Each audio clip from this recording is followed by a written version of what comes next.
تو یہ تمہاری محبت ہے فہد؟ اس کے ہونٹوں سے بمشکل یہ جملہ نکلا۔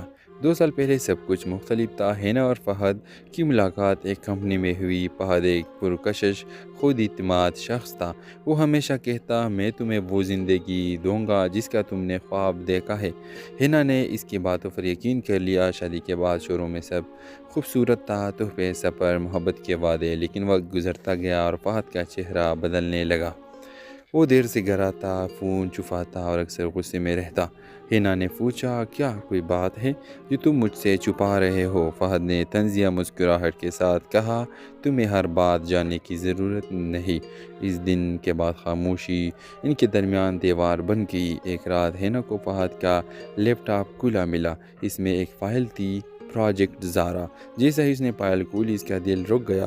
وہ سب ثبوت تھے، جعلی بزنس ڈاکومنٹس، خفیہ ٹرانزیکشن اور ایک عورت زارا کے نام سے مشترکہ بینک اکاؤنٹ۔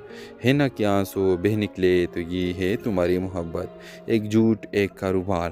اگلی صبح فہد واپس آیا تو ہینا اس کے سامنے کھڑی تھی، ہاتھ میں وہی فائل۔ کیا ابھی صرف ایک ڈال تھی تمہارے جرم کے لیے؟ فہد نے سرد لہجے میں کہا، ہاں، اور تمہیں خاموش رہنا ہوگا، کیونکہ اگر تم بولی تو تمہارا نام بھی ان کاغذات میں ہے۔ ہینا کے چہرے پر خوف نہیں، سکون تھا۔ میں بولوں گی، کیونکہ سچ کو چھپانا بھی جرم ہے۔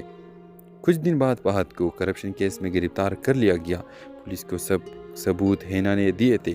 عدالت میں جب فہد کو پیش کیا گیا، اس نے دور بیٹھ کر ہینا کو دیکھا۔